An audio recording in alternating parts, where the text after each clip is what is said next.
The Secret Garden by Frances Hodgson Burnett. Chapter 7. The Key of the Garden. 2 days after this, when Mary opened her eyes, she sat upright in bed immediately and called to Martha. "Look at the moor! Look at the moor!" The rainstorm had ended, and the gray mist and clouds had been swept away in the night by the wind. The wind itself had ceased, and a brilliant, deep blue sky arched high over the moorland. Never, never had Mary dreamed of a sky so blue.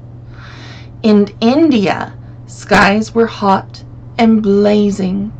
This was of a deep, cool blue which almost seemed to sparkle like the waters of some lovely bottomless lake, and here and there, high, high in the arched blueness, floated small clouds of snow-white fleece. The far-reaching world of the moor itself looked softly blue instead of gloomy purple-black or awful dreary gray. "Aye," said Martha, with a cheerful grin, "the storm's over for a bit. It does look like this at this time of the year. It goes off in a night like it was pretending it never been here and never meant to come again. That's because the springtime's on its way. It's a long way off yet, but it's coming." "I thought perhaps it always rained or looked dark in England," Mary said. "No," said Martha, sitting up on her heels among her black lead brushes. "Not of the sort." "What does that mean?" asked Mary seriously. In India, the natives spoke different dialects, which only a few people understood, so she was not surprised when Martha used words she didn't know. Martha laughed as she had done the first morning. "There now," she said, "I've talked broad Yorkshire again, like Mrs. Medlock said I mustn't. Not the sort means nothing of the sort," slowly and carefully. "But it takes so long to say it. Yorkshire's the sunniest place on earth when it's sunny. I told you that I like the moor after a bit. Just so you wait till you see the gold-colored gorse blossoms, and the blossoms of the broom, and the heather flowering, all purple bells, and hundreds of butterflies fluttering, and the bees humming, and skylarks soaring up and singing. You'll want to get out in it at sunrise and live out in it all day like Dickon does." "Could I ever get there?" asked Mary wistfully, looking through her window at the far-off blue. It was so new and big and wonderful, and such a heavenly color. "I don't know," answered Martha. "There's never used legs since I was born, it seems to me. I couldn't walk 5 mile. It's 5 mile to cottage." "I should like to see your cottage." Martha stared at her a moment curiously before she looked up at her polishing brush and began to rub the grate again. She was thinking that the small plain face didn't look quite as sour at the moment as it had done the first morning she saw it.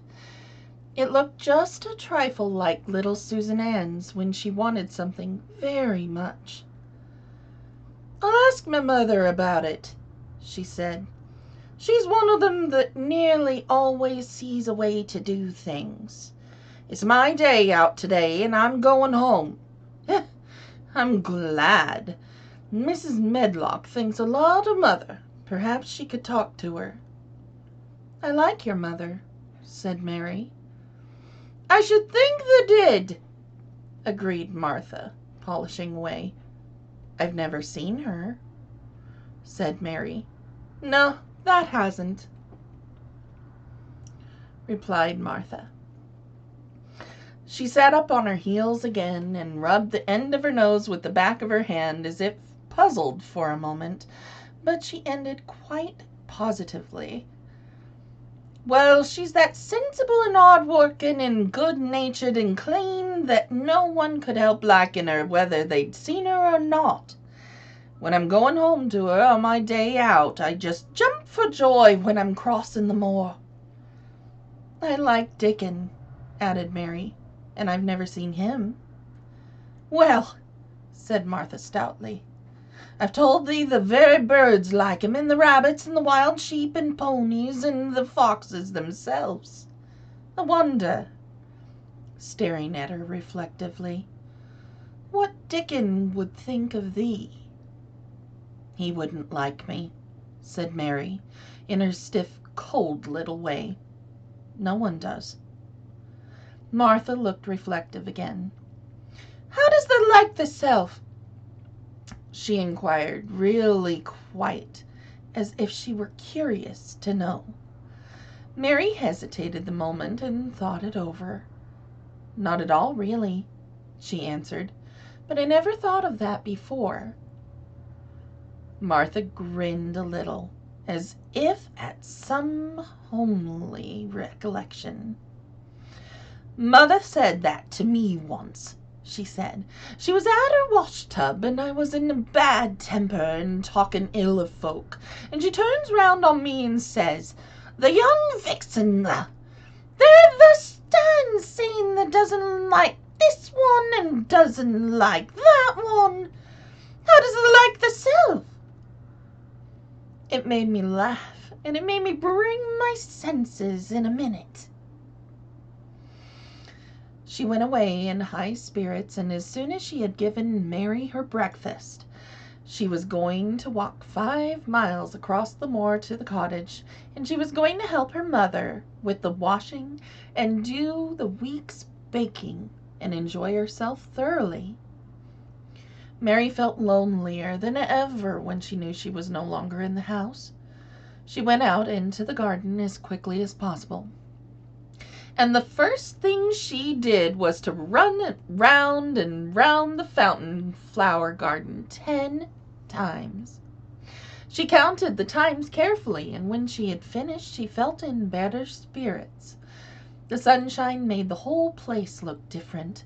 The high, deep blue sky arched over Misselthwaite as well as over the moor, and she kept lifting her face and looking up into it, trying to imagine what it would be like to lie down on one of the little snow-white clouds and float about. She went into the first kitchen garden and found Ben Weatherstaff working there with 2 other gardeners. The change in the weather seemed to have done him good. He spoke to her of his own accord.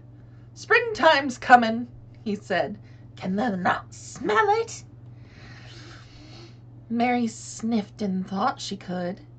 "I smell something nice and fresh and damp," she said.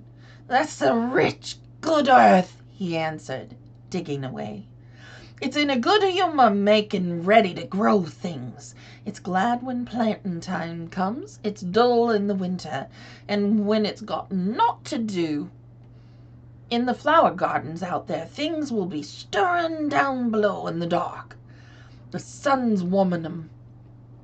You'll see bits of green spikes sticking out of the black earth after a bit." "What will they be?" asked Mary. "Crocuses and snowdrops and daffodillies. Has thou never seen them?" "No. Everything is hot and wet and green after the rains in India," said Mary. "And I think things grow up in a night."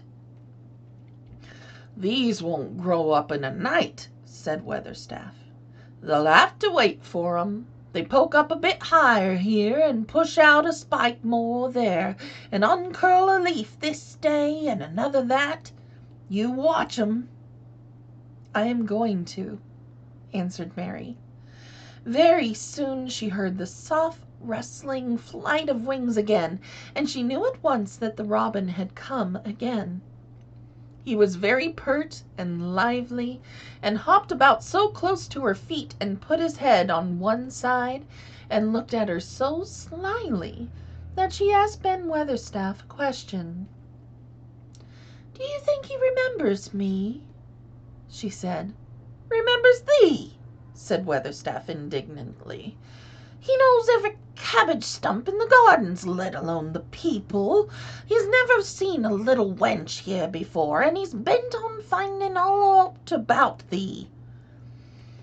There's no need to try and hide anything from him." "Are things stirring down below in the dark in that garden where he lives?" Mary inquired. "What garden?" grunted Weatherstaff, becoming surly again. "The one where the old rose trees are," she couldn't help asking, because she wanted so much to know. "Are all the flowers dead, or do some of them come again in the summer? Are there ever any roses?" "Ask him," said Ben Weatherstaff, hunching his shoulders toward the robin. "He's the only one as knows. No one else has seen the inside of it for 10 years. 10 years was a long time, Mary thought. She had been born 10 years ago. She walked away, slowly thinking. She had begun to like the garden just as she had begun to like the robin and Dickon and Martha's mother. She was beginning to like Martha, too. That seemed a good many people to like, when you were not used to liking. She thought of the robin as one of the people. She went to her walk outside the long ivy-covered wall, which she could see the treetops, and the second time she walked up and down, the most interesting and exciting thing happened to her. And it was all through Ben Weatherstaff's robin. She heard a chirp and a twitter, and when she looked at the bare flower bed at her left side, there he was, hopping about and pretending to peck things out of the earth to persuade her that he had not followed her. But she knew he had followed her, and the surprise so filled her with delight that she almost trembled a little. "You do remember me," she cried out. "You do! You're prettier than anything else in the world." She chirped and talked and coaxed, and he hopped and flirted his tail and twittered. It was as if he were talking. His red waistcoat was like satin, and he puffed his tiny breast out. It was so fine and so grand and so pretty that it was really as if he were showing her how important and like a human person a robin could be. Mistress Mary forgot that she had ever been contrary in her life when he allowed her to draw closer and closer to him, and bend down and talk and try to make something like robin sounds. Oh, to think he should actually let her come as near to him as that! He knew nothing in the world would make her put out her hand toward him or startle him in the least tiniest way. He knew it because he was a real person, only nicer than any other person in the world. She was so happy that she scarcely dared to breathe. The flower bed was not quite bare. It was bare of flowers, because the perennial plants had been cut down for their winter rest, but there were tall shrubs and low ones which grew together at the back of the bed. And as the robin hopped about under them, she saw him hop over a small pile of freshly turned up earth. He stopped on it to look for a worm. The earth had been turned up because a dog had been trying to dig up a mole, and he had scratched quite a deep hole. Mary looked at it, not really knowing why the hole was there. And as she looked, she saw something almost buried in the newly turned soil. It was something like a ring of rusty iron or brass, and when the robin flew up into the tree nearby, she put out her hand and picked the ring up. It was more than a ring, however. It was an old key, which looked as if it had been buried a long time. Mistress Mary stood up and looked at it with an almost frightened face as it hung from her finger. "Perhaps it has been buried for 10 years," she said in a whisper. "Perhaps it is the key to the garden."